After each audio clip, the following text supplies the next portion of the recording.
ini adalah zaman kerajaan di Indonesia. Setelah kerajaan-kerajaan Hindu-Buddha surut, mulai berdiri kerajaan-kerajaan Islam di tanah air kita. Agama Islam mulai masuk ke Indonesia pada abad ke-13 Masehi. Agama dan kebudayaan Islam masuk ke Indonesia melalui para pedagang yang berasal dari Arab, Persia, dan juga Gujarat. Agama Islam berkembang dengan pesat di tanah air. Hal ini dapat kita lihat dengan berdirinya kerajaan-kerajaan Islam berikut ini.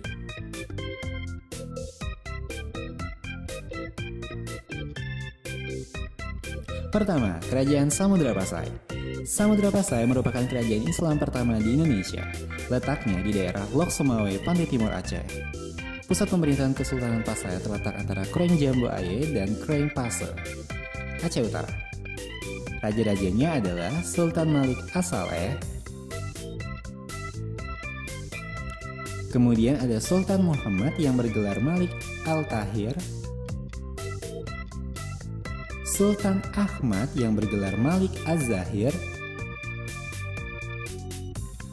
dan Zainal Abidin.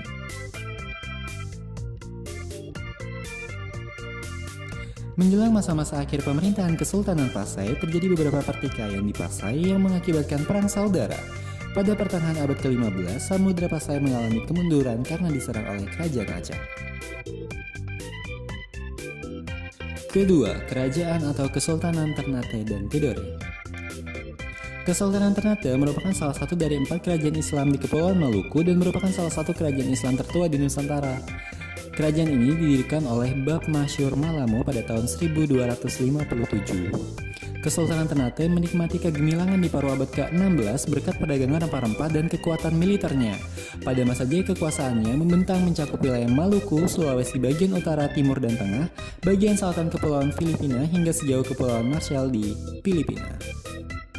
Raja yang terkenal adalah Zainal Abidin dan Sultan Babula.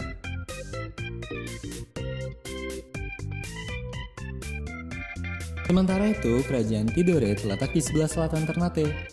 Menurut silsilah raja-raja Ternate dan Tidore, Raja Tidore pertama adalah Muhammad Nakil yang naik tahta pada tahun 1081. Kemunduran Kesultanan Tidore disebabkan karena adu domba nih antara Kesultanan Ternate dan Tidore yang dilakukan oleh Spanyol dan Portugis dengan tujuan untuk memonopoli daerah penghasil rempah-rempah tersebut. Nah, kemudian Sultan Ternate dan Sultan Tidore ini akhirnya bekerja sama untuk mengusir Portugis dan Spanyol keluar wilayah Kepulauan Maluku. Namun kemenangan tersebut tidak bertahan lama karena VOC yang dibentuk oleh Belanda berhasil menguasai perdagangan rempah-rempah di Maluku.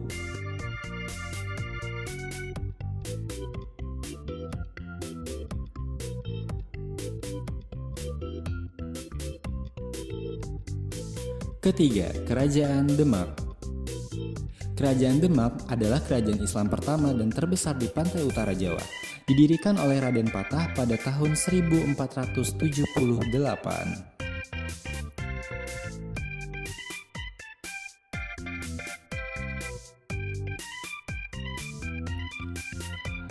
Demak di bawah Pati Unus adalah Demak yang berwawasan Nusantara. Adipati Unus merupakan anak Raden Patah yang mendapat julukan Pangeran Sabranglor. Visi besarnya adalah menjadikan Demak sebagai kerajaan maritim yang besar. Sementara itu, pada masa pemerintahan Sultan Trenggono, Demak menyerang Sunda Kelapa, Banten, dan Cirebon. Namun ketika Demak menyerang Panarukan, Sultan Trenggono tewas dalam pertempuran. Demak menjadi pusat kegiatan Wali Songo. Salah satu peninggalan bersejarah Demak ialah Masjid Agung Demak yang menurut tradisi didirikan oleh Wali Songo.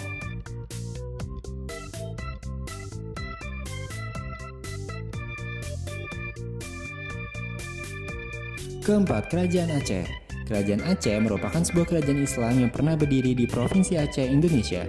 Kesultanan ini terletak di utara Pulau Sumatera. Raja pertamanya adalah Sultan Ali Muhammad Shah. Kesultanan Aceh mengalami masa ekspansi dan pengaruh terluas pada masa kepemimpinan Sultan Iskandar Muda. Pada masa kepemimpinannya, Aceh menaklukkan Pahang yang merupakan sumber timah utama, dan pada tahun 1629, Kesultanan Aceh melakukan penyerangan terhadap Portugis di Malaka. Serangan ini dalam upaya memperluas dominasi Aceh atas Selat Malaka dan Semenanjung Malayu. Sayangnya ekspedisi ini gagal. Kemunduran Aceh sendiri disebabkan oleh beberapa faktor, diantaranya ialah makin banyaknya atau makin menguatnya kekuasaan Belanda di Pulau Sumatera dan Selat Malaka. Faktor terpenting lainnya adalah adanya perebutan kekuasaan di antara pewaris tahta Kesultanan Aceh.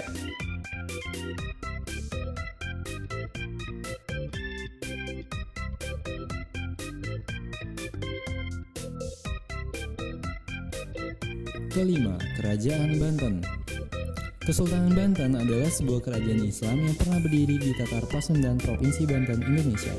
Banten menjadi kesultanan yang mandiri pada tahun 1552 setelah Maulana Hasanuddin ditasbihkan oleh ayahnya yaitu Sultan Gunung Jati sebagai Sultan Banten. Masa kejayaan kerajaan Banten ada di masa Sultan Ageng Tirtayasa. Di bawah dia, Banten berhasil memiliki armada yang mengesankan.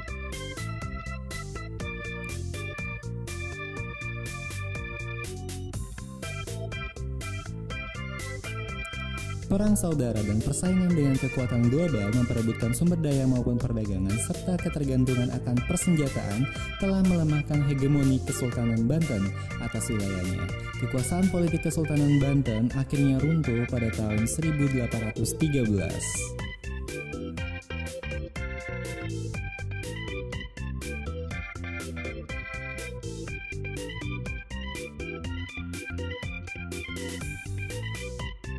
Keenam, Kesultanan Cirebon.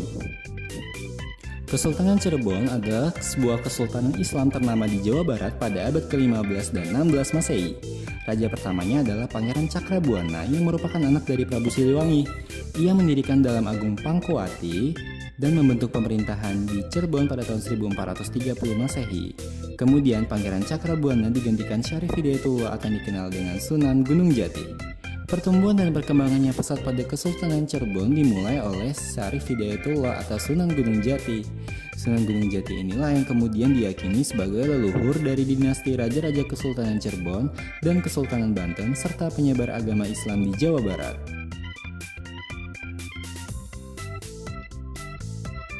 Ketujuh, Kerajaan Mataram. Kesultanan Mataram adalah kerajaan Islam di Pulau Jawa yang pernah berdiri pada abad ke-17. Nah, kerajaan ini dipimpin oleh suatu dinasti keturunan Ki Ageng Sela dan Ki Ageng Pemanahan yang mengklaim sebagai suatu cabang ningrat keturunan penguasa Majapahit. Kerajaan Mataram mencapai puncak kejayaan pada masa Sultan Agung. Beliau banyak berjasa dalam bidang kebudayaan dan agama. Beliau mengarang serat sastra gending yang berisi filsafat Jawa, menciptakan penanggalan tahun Jawa, dan memadukan unsur Jawa dan Islam seperti penggunaan gamelan dalam perayaan sekaten untuk memperingati Maulud Nabi.